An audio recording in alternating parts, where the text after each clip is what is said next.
And welcome back. The Dakota State men were home tonight in Madison, college basketball. Gary Garner's team hosting Bethany at the Fieldhouse. We had a tight game in the first half. Josh McGreal with a turnaround 15-footer for 2 of his 11 points. Dakota State takes a 1-point lead.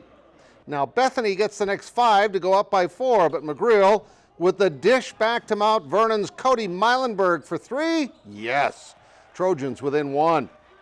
They would go ahead a few minutes later. Anthony Costello with a drive, and he's going to kiss this one off the glass. Dakota State goes up by 2.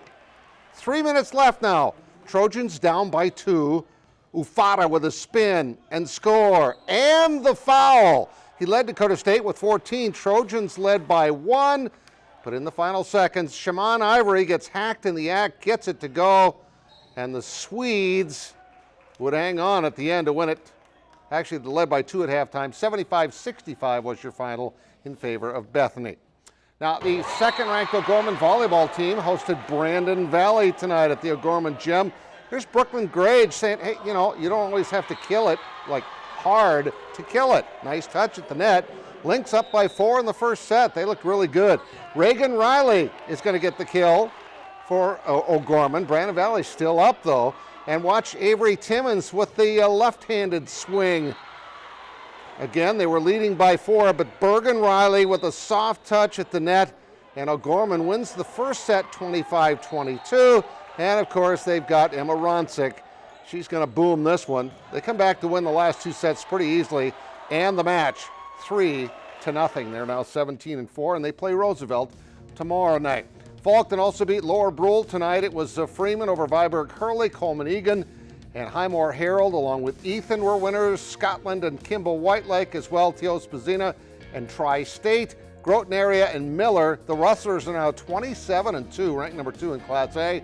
Aberdeen Christian and Burke win tonight. Sunshine Bible as well.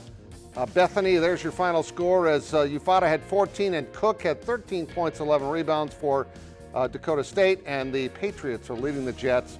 This game has never been close as Sam Darnold has thrown 4 interceptions in this. Well, College Game Day is coming as Brookings might shine even more of a spotlight on sophomore Pierre Strong, who is quickly making a name for himself among the great running backs in SDSU history. Zach Borg has more on our Carl's TV and Appliance Athlete of the Week.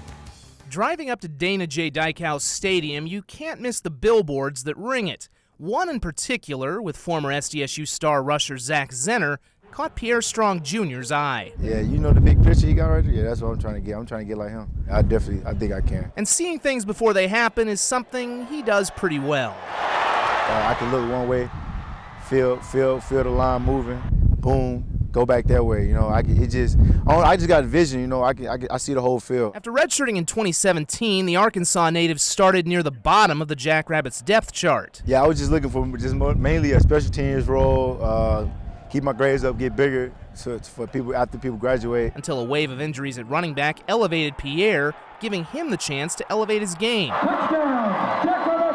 Strong ran for more than 1,100 yards and 11 touchdowns despite not becoming the starter until the 8th game of the season.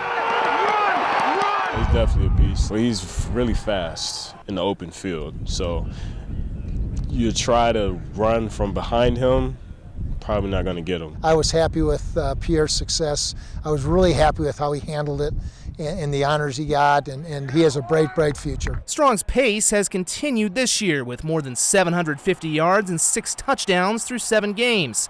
And you don't need Pierre's vision. I'm not trying to be cocky, but I knew what I could do. I've always been hungry and ready, and when I got that time, I just took off with it. To see that he's on his way to making his own place in Jackrabbit history. In Brookings, Zach Borg, KDLT Sports. Now, the news over the weekend that College Game Day was coming to Brookings is pretty incredible.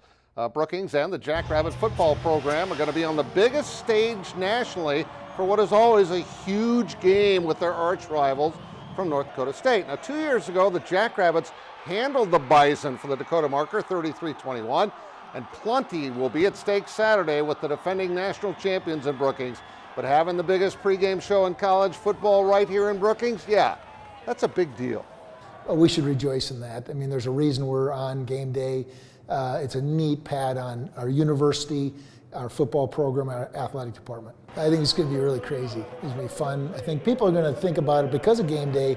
It's even a bigger game, and that just adds to more excitement. And I tell our students all the time, it starts with them, so I know they're going to show up. To showcase that and get to do it on the national stage, it's truly a treat and an opportunity we're not taking for granted, and we're going to try to put our best foot forward to showcase what's great about being a South Dakotan. Now what the Jacks are most excited about is winning the game and gaining the upper hand for the postseason over a team that always seems to have their number in the playoffs.